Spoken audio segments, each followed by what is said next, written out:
Parce qu'on est en Jésus, amen. Gloire à Dieu. Je voudrais simplement vous sortir un peu d'illusion. Ce soir, si vous êtes venus pour écouter un grand orateur, vous pouvez rentrer chez vous, hein. C'est loupé. Vous êtes venus écouter un concert, même si je respecte les frères, c'est peut-être loupé, hein. Vous êtes venus pour entendre la parole de Dieu, amen. La parole de Dieu est esprit et vie. Est-ce que vous le croyez, amen? Gloire à Dieu. Je me souviens de cette histoire, c'est en Russie, il y a quelques années, avant que le... Enfin, il est toujours là, hein, le rideau de fer, mais avant que réellement les hommes aient un peu de liberté, je me souviens d'un homme qui rentre dans une grande salle où il y avait 2000 personnes. Un orateur extraordinaire. Il fait un discours sur Dieu. Et il parle pendant 2 heures de Dieu. Il dit, Dieu est mort. Dieu n'existe pas. La religion, c'est l'opium du peuple. Mais la religion n'existe pas. Il faut se confier dans l'homme. Il faut avoir une espérance dans l'homme. Tout est dans l'homme. Et il parle pendant 2 heures comme ça, sans s'arrêter. Et la foule qui est là, 2000 personnes, ne crie pas un mot, ne dit rien. Tout le monde se tait. Et à la fin, il dit, qui veut dire autre chose? Qui veut dire le contraire? Qui vienne maintenant? Au fond de la salle, il y a un homme qui se lève. Un petit vieillard. Il vient sur le devant, il s'assoit, il se met à côté de l'orateur et il le regarde dans les yeux. Il fouille dans sa poche, il prend une orange. Il commence à peler l'orange. Et l'orateur le regarde, il est un peu irrité, il lui dit, mais qu'est-ce que tu fais là? Qu'est-ce que tu fais? Parle! Et lui, tranquillement, il pèle son orange et il mange son orange. Et tout le monde le regarde, mais il est fou cet homme. Et l'orateur lui dit, mais qu'est-ce que tu fais? Et quand il a fini l'orange, il lui dit, monsieur, l'orange, est-ce qu'elle était bonne? Et il se met en colère. Il dit, je ne sais pas, je ne l'ai pas goûté, tu m'en as pas donné. Et le petit vieillard lui répond, comment vous pouvez parler de quelqu'un que vous n'avez jamais expérimenté? Alléluia. Amen. Gloire à Dieu. Amen. Et là, 2000 personnes se lèvent et crient ensemble pendant 2 heures. Christ est ressuscité. Amen. Christ est ressuscité. Amen. Christ est ressuscité. Alléluia. Amen. Est-ce que vous croyez qu'il est là ce soir? Amen. Et alors que je voudrais vous sortir de l'illusion. Je disais dernièrement, les gens viennent à l'église pour être bénis. Je veux être béni. Amen. Je vais écouter la réunion pour être béni. Mais ce n'est pas le but premier de Dieu. Dieu bénit, c'est vrai.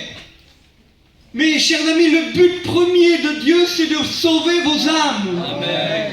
Et nous prêchons un évangile qui sauve. Amen. Nous prêchons un évangile qui délivre. Amen. Nous prêchons un évangile qui transforme. Prêchons le vrai évangile de Dieu. Amen.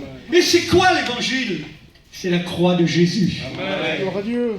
J'ai fait beaucoup d'églises, beaucoup de pays. Enfin, quelques pays, pardon. J'ai prêché sur moi, j'ai dit mes expériences. J'ai raconté des témoignages. J'ai prêché des choses. Mais chaque fois que j'ai parlé de Jésus et de la croix de Jésus, il s'est passé quelque chose. Amen. Quand on parle de nous, rien ne se passe. Amen. Amen.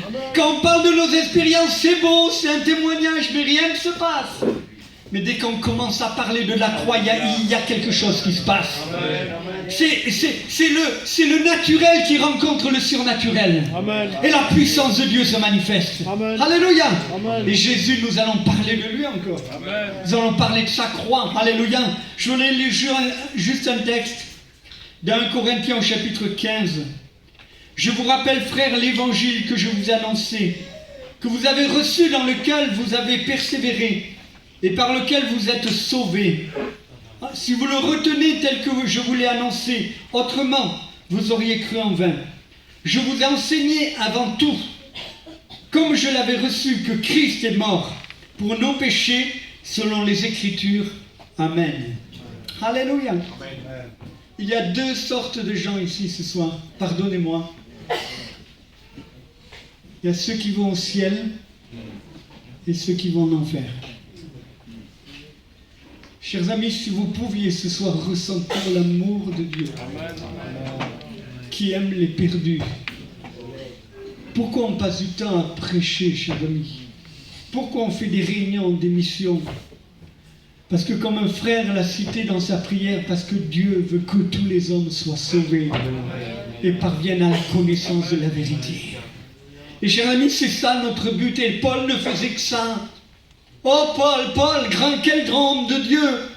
Il aurait pu raconter toute sa vie des choses extraordinaires de ce qu'il a vécu. Il aurait pu se glorifier des expériences qu'il a vécues. Mes chers amis, il voulait savoir qu'une seule chose, Jésus-Christ et Jésus-Christ crucifié. Il dit, malheur à moi, si je ne prêche pas l'évangile. Chers amis, nous sommes nés pour prêcher l'évangile. Nous avons été créés pour prêcher l'évangile. Nous avons été créés pour annoncer la parole. Mais je suis un fou, je suis un insensé si je ne prêche pas l'évangile. Que je périsse si je ne prêche pas l'évangile. Chers amis, nous sommes amenés à vous annoncer le seul salut qui existe et qui s'appelle Jésus. Et le seul moyen d'y parvenir, c'est la croix de Jésus. Amen. Chers amis, c'est terrible, mais je crois qu'on devrait réaliser toutes ces choses de tout notre cœur et les comprendre. Amen. Avec notre foi. Vous savez, l'homme doit réaliser qu'il est un pécheur. Est-ce que vous le réalisez ce soir? L'homme sans Dieu est un pécheur. Et chers amis, qu'on le veuille ou pas, on a une loi civile qui nous dit que quand on dépasse une limitation de vitesse, on sait qu'on est fautif. C'est la loi qui nous le dit. On sait que quand on ne respecte pas la priorité à droite, on risque d'avoir une amende. On sait que si on vole, si on trafique, un jour ou l'autre, si on nous attrape, on va en prison. Vous savez, la pensée de l'homme aujourd'hui, c'est pourvu qu'on ne m'attrape pas. Pourvu qu'on ne m'attrape pas. Mais le jour, l'homme, ce qu'il sème, il le récolte. Et un jour ou l'autre, tu vas te faire attraper. Et ainsi, il y a une loi civile qui nous régit. Et cette loi nous donne la liberté de vivre normalement. La loi civile nous permet de ne pas avoir des contraintes, nous permet de ne pas vivre avec des voleurs partout, nous permet de ne pas faire n'importe quoi, C'est une loi qui nous règle, qui règle notre vie. Et qu'on le veuille ou pas, même si elle est difficile à vivre, elle est permise pour qu'on soit libre. Vous êtes d'accord avec ça? Ça ne vous plaît pas, des fois. Je ne peux pas rouler comme je veux, je ne peux pas faire ce que je veux, je ne peux pas faire... Mais il y a une loi spirituelle qui est née là. La Bible nous dit qu'il ôterait nos cœurs de pierre et mettrait un cœur de chair et y inscrirait ses lois. Amen. Et il y a dans nous une loi spirituelle, cher ami, qui a été annoncée depuis toujours, même depuis le mont Sinaï. Cher ami, que l'homme qui pêche doit mourir. Il n'y a pas de solution pour lui. Mais vous allez me dire, tous les autres vont mourir. Oui, on va tous mourir, excusez-moi. Mais nous avons une assurance en tant que chrétiens que nos noms sont inscrits dans le livre de vie. Mes chers amis, l'homme qui meurt sans Dieu, l'homme qui meurt sans respecter cette loi, il va directement en enfer, chers amis. Et l'enfer existe. Au nom de Jésus, je vous en supplie, réalisez ce soir. Ne venez pas aux réunions par habitude. Fait combien de réunions que vous venez? 100, 200, 300, 400, 5, 10, 8. J'ai mis mes forces à force d'entendre réunions. Je veux vous avertir de quelque chose. Le cœur s'endurcit. Le cœur s'endurcit. La parole ne pénètre pas. Ouvre ton cœur ce soir. C'est peut-être ta dernière soirée. C'est peut-être ton dernier moment. C'est peut-être la dernière fois que tu entends l'évangile. Avant qu'il soit trop tard, tourne-toi vers Jésus et dis, je reconnais, j'ai enfreint la loi de Dieu. Amen. Chers amis, c'est ça l'évangile. C'est ça prêcher l'évangile. C'est-à-dire que les hommes sont pécheurs et qu'ils ont besoin d'un salut. Et nous avons la clé. On a la solution ce soir. Amen. On peut vous donner le moyen d'accéder à la vie éternelle. Alléluia. C'est extraordinaire, non? Amen. On peut vous permettre de ne pas mourir spirituellement, mais de vivre. Amen. Nous vivons. Un jour ou l'autre, on va tous disparaître. Mais je vous dis, nous vivrons encore. La Bible nous dit que nous vivrons et nous vivrons toujours. pour l'éternité dans la présence de Dieu. Mais malheur à l'homme qui part dans l'au-delà sans Dieu. Malheur à l'homme qui part dans l'au-delà sans avoir fait une rencontre personnelle avec Dieu. On ne parle pas de religion, on parle de relation. La religion, ça n'apporte rien. La religion, c'est quoi? Comment traiter Jésus ou Jean-Baptiste des religieux de sépulcres blanchis? Ah, dit, oh, vous avez toute l'apparence d'un chrétien, mais à l'intérieur, et il y a aujourd'hui des gens dans nos églises qui ont l'apparence de chrétiens, mais au fond de leur cœur, ils vont en enfer déjà. Excusez-moi si je bouscule, si je suis brut ce soir, pardon. Mais il y aura les baptisés en enfer. Parce que le baptême n'est pas un signe de nouvelle naissance. Oh! Il y aura peut-être même des pasteurs en enfer. Il y aura des anciens d'église en enfer. Il y aura des hommes avec peut-être même la Bible en enfer. Jamais ce qu'il faut ce soir, c'est vous tourner vers Jésus. Et dire, j'en ai marre d'écouter ta parole. Je veux la vivre. Amen. J'en ai marre d'entendre chaque réunion, chaque fois que je viens. Un jour c'est Dominique, l'autre fois ça peut être Tony, l'autre fois ça peut être Jonathan. J'en ai marre d'entendre ça. Je veux vivre quelque chose, je veux l'expérimenter. Je veux faire qu'est cet homme, ce vieillard qui est venu. L'autre était un bel orateur, mais l'autre connaissait le maître. Il connaissait Jésus. Ils connaissaient le moyen du salut. Et la foule qui était là, obligée de venir pour entendre cet homme, obligée pour que leur cerveau se tourne à l'envers. Cher ami, on est dans une société où que tout ce que vous regardez à la télé vous tourne le cerveau à l'envers. Afin de quoi faire? De vous faire accepter le mal comme bien. Afin de vous tourner le cerveau, afin que le diable puisse le manipuler davantage. On est tombé, les jeunes me comprendront, on est même tombé dans l'intelligence artificielle. Vous avez des pasteurs qui vont prêcher avec l'intelligence artificielle. On est dans un monde qui est pris par l'étau. Le diable sait qu'il en a fini, c'est fini pour lui. Alors il prend toutes les astuces qu'il connaît. Mais il veut ta peau. Excuse-moi, hein. Il veut te détruire. Il veut t'anéantir. Il veut te briser. Il veut briser ton foyer. Il veut briser tes enfants. Il veut les voler. Il veut, comme Pharaon, vous vous rappelez le roi d'Égypte, comme Pharaon qui était là. Et qui dit, allez servir l'Éternel. Mais vos enfants, vous me les laissez à moi. Je veux les garder. Et cher ami, on laisse nos enfants dans le monde. Mais ils sont perdus dans le monde. Bien-aimés, ce soir, qu'il y ait des entrailles de miséricorde qui sortent de votre cœur et tombez à genoux et criez, mon fils, ma fille, sauve-le, Seigneur, sauve-le. Dieu s'attend à voir des hommes et des femmes comme ça, qui n'ont pas peur de tomber à genoux. Aujourd'hui, on a la flemme de tomber à genoux. Aujourd'hui, on a la flemme de supplier Dieu. Aujourd'hui, on a la flemme de passer un jour de jeûne et de prière. C'est trop lourd, cher ami, mais c'est le temps. C'est aujourd'hui qu'il faut le faire. C'est pas demain qu'il faut le faire, c'est aujourd'hui. Il faut chercher Dieu pendant qu'il se trouve.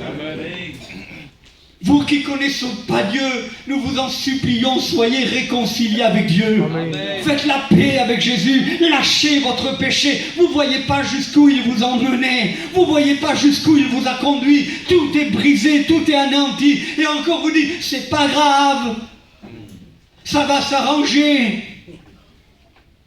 Ne vois-tu pas qui t'a ligoté avec des chaînes, afin qu'au fond de toi-même, tu n'as plus aucune émotion. Une maman m'a appelé dernièrement, femme que j'ai connue depuis des années. Elle m'a dit, Dominique, prie. Mes 2 fils sont dans la drogue, dans l'héroïne. Ils rentrent chaque soir, c'est une catastrophe. Je ne sais plus comment faire, 35 ans, 30 ans. Ça fait depuis l'âge de 17 ans qu'il est dedans. Et vous savez ce qu'il dit en pleurant à sa mère? Maman, je voudrais lâcher ça, mais j'aime ça. J'aime ça, c'est en moi, j'aime cette vie. Je ne peux pas m'en sortir, j'aime cette vie. Le diable le trompe d'une telle manière qu'il trouve cette vie même agréable. Il est en train de ruiner sa santé. Il est en train de briser le foyer de ses parents. Ils n'en peuvent plus, ils ne savent plus comment faire. Ils se lèvent la nuit pour aller les chercher. Ils sont accrochés à un poteau, même leurs os, tout leur fait mal. Ils ne peuvent plus bouger. Vous savez ce que c'est, vous connaissez ces choses-là. Ils sont accrochés à un poteau, il ne peut plus s'en sortir. Ses jambes lui font mal, il ne peut plus s'en sortir. Il crie à sa mère, viens me chercher, viens me chercher. Elle pleure, et elle prie, elle crie, elle crie. C'est pas grave, ça va s'arranger. Mais on est fous, quoi. Mais où on est, chers amis? Où on est, chers amis?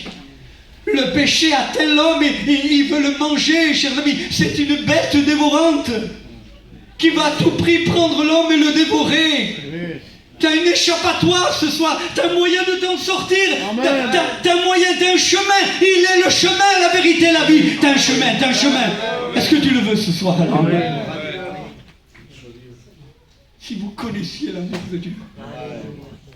Paul l'avait connu. Parce que lui était le pire des pécheurs, il était le pire des truands, il était le pire, il était animé de haine, de rage. Et quand il a rencontré l'amour de Dieu, qu'il a brisé, jusqu'à quand, Paul, me persécuteras-tu? Jusqu'à quand? Qui es-tu? Je suis Jésus, que tu persécutes. Tu dis, mais j'y étais pas, j'ai jamais persécuté Jésus. Mais à cause de tes péchés, tu persécutes Jésus. Je voulais te le dire, tu lui fais du mal, tu le persécutes.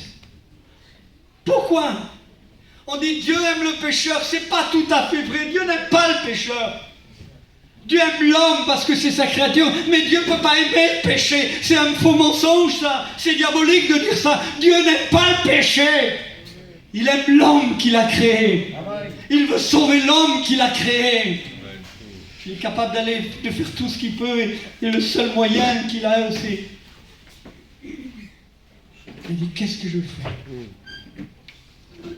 Personne ne veut de moi. Regarde, personne ne me cherche. J'ai tourné dans le ciel. Il a cherché un homme qui fasse le bien. Il n'en a trouvé aucun. Dans son cœur s'est élevée une passion pour cette créature qu'il avait créée. Il y a une passion qui le dévore. Je ne sais pas si on peut dire ça de Dieu, excusez-moi, je ne sais pas, mais je suis tellement limité dans mon langage humain. Il y a une passion dans le cœur de Dieu. C'est me dire, mais qui enverrai-je? Et là, le Fils. Amen, amen, amen. Que c'est beau, Seigneur. Amen. Que c'est beau, Seigneur. Me voici, Dieu. Envoie-moi. Je sais ce que ça va me coûter. Je sais qu'il va falloir que je vienne sur cette terre. Que je vais être blasphémé. Qu'on va me rejeter. Ils t'ont pas voulu à toi et à moi, ils ne me voudront pas non plus. Mais j'accepte la mission que tu me donnes. Amen. De mourir et de verser mon sang. Amen. Pour le pardon de l'humanité. Que c'est beau, Seigneur Jésus. Il n'y a pas de scénario. Même le plus grand scénariste du monde n'a pas réussi à faire un tel scénario, cher ami. Parce qu'il est spirituel. Vous voyez un beau film des fois, hein? Un beau film, même des fois des films de Jésus. Vous avez vu des films de Jésus? Qu'est-ce qu'on pleure? Moi je pleure comme une madeleine.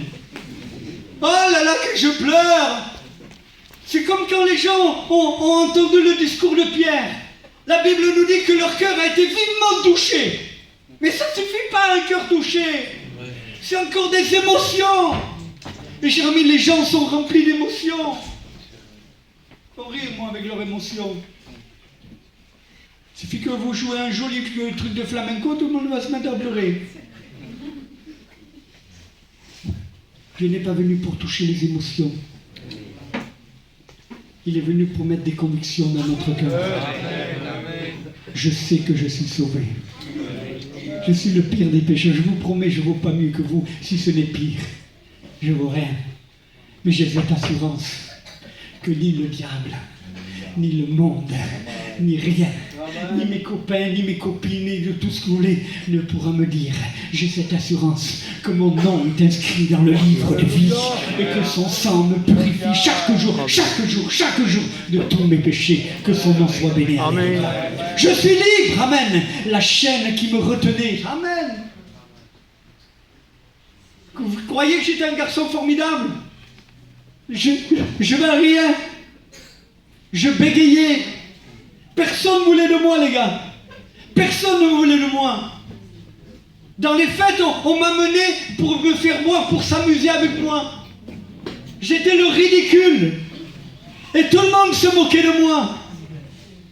Personne ne voulait de moi. Quand on m'a mené devant un psychologue, on a dit, et ils ont dit à mon frère, parce que mon père était parti depuis longtemps, ils ont dit à mes frères, mais on ne fera jamais rien de lui, c'est foutu pour lui. Il finira dans la rue ou je ne sais pas comment.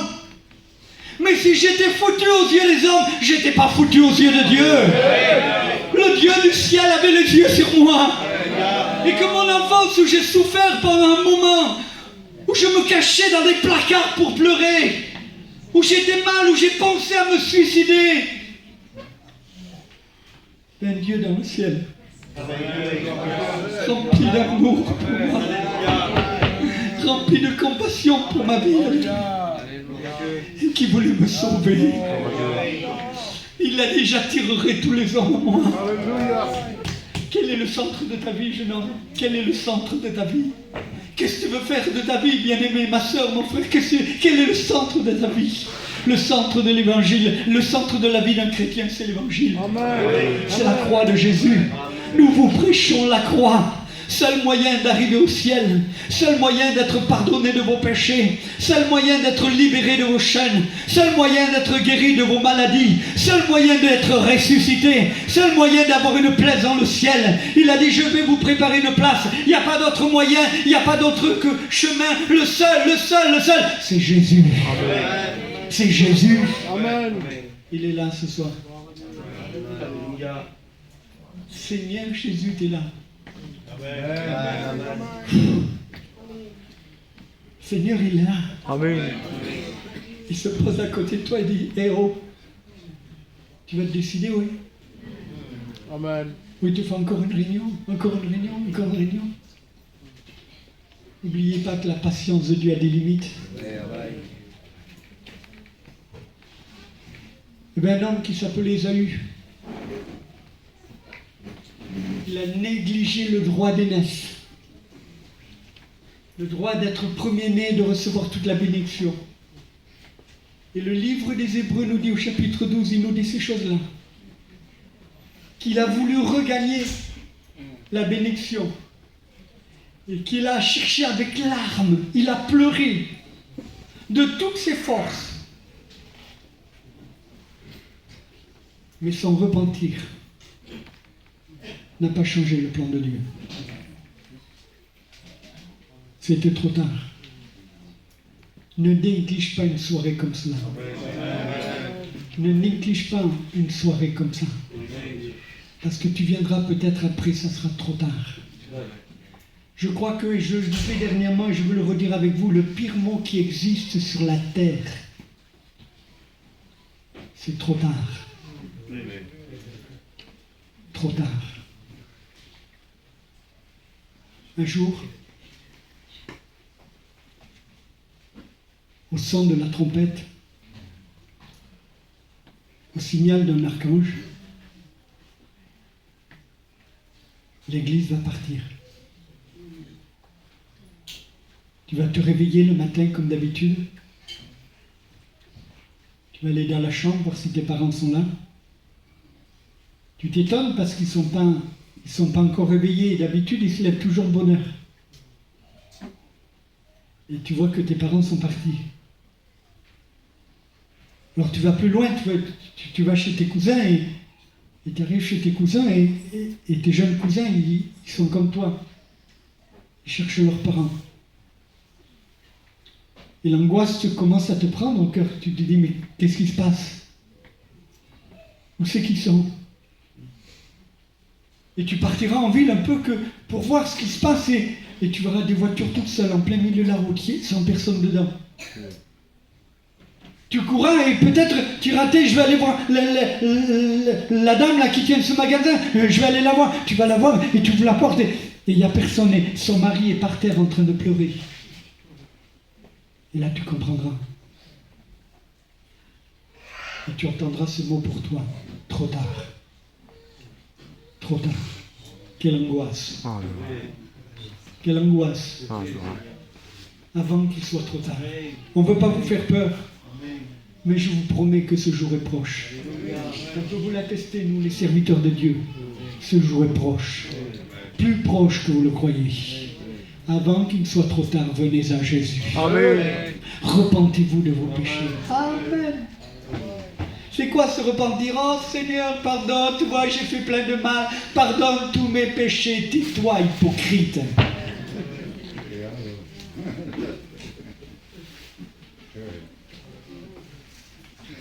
Tu sais le mal que tu fais. Tu n'as pas besoin qu'on te montre, tu sais le mal.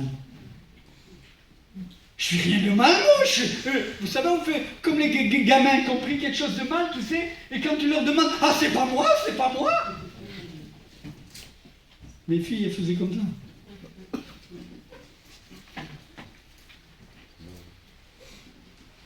Mais tu oublies que le Dieu voit tout. Amen. Tu oublies que Dieu voit quand tu te lèves et quand tu te couches. Tu oublies que Dieu te voit dans le secret de ta chambre, que personne ne te voit, personne. Lui te voit. Pardon, mais c'est vrai.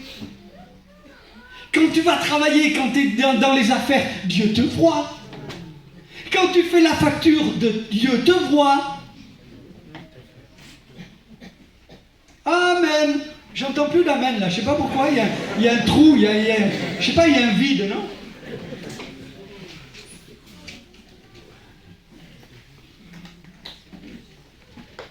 Seigneur, je veux pas entendre le mot trop tard pour mes enfants. Amen. J'ai 14 petits-enfants, waouh, je vous bats. Pourtant, je suis pas tant bien que... Mythe, moitié. Mais je veux que tous soient sauvés. Je veux que tous leurs noms soient inscrits dans le livre de vie. Alors je leur enseigne dès le plus jeune âge ce que c'est que le péché. Que c'est mal, ce qui est mal. Et alors même tout petits, ils se repentent. Et quand ils ont fait quelque chose de mal, ils viennent me voir tout honteux. Vous savez comment ils viennent me voir? Non pas en moment le temps. Ah, t'as vu, hein? Non, ils viennent comme ça, penchés. Papou, j'ai fait ça, papou. Je te demande pardon, c'est pas bien. Seigneur Jésus, le royaume des cieux est pour ceux qui le ressemblent. Venons à Jésus. Repentons-nous de nos péchés. Nous voulons vous enfoncer la croix. Amen, sur le rocher de votre tête. Et nous voulons qu'elle soit rentrée dans votre cœur. Et qu'elle vous libère. Amen. Je comprends combien l'apôtre Paul pouvait dire « Ce n'est plus moi qui vis ». Pourtant, Paul, tu as plein de choses à dire.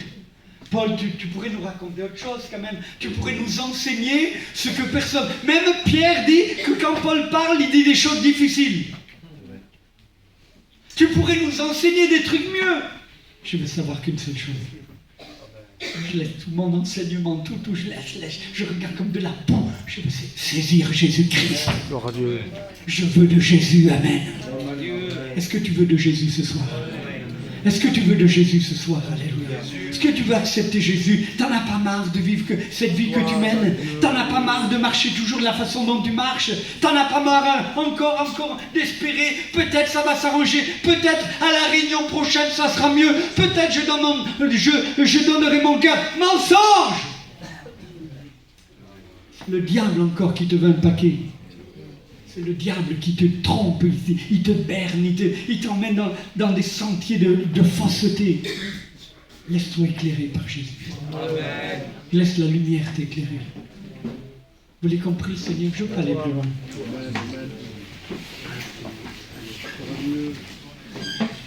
Je sens une onction ce soir particulière.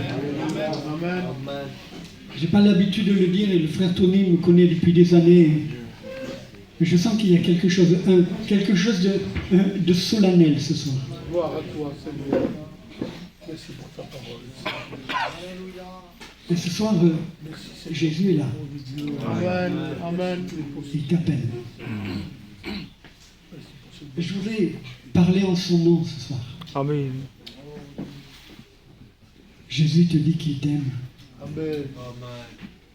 qu'il n'aime pas ce que tu fais. Ce que tu fais, ça le dégoûte. C'est les cœurs. Mais il t'aime à toi. Il est passionné pour ta vie. Il t'a créé pour que tu vives ce jour-là. Il t'a créé uniquement pour que tu vives cette soirée-là. Il t'a créé pour ça. Parce qu'il veut te bénir. Il veut te libérer de ton péché. Pendant que le frère joue quelque chose, je vais faire cet appel. Amen. Alléluia.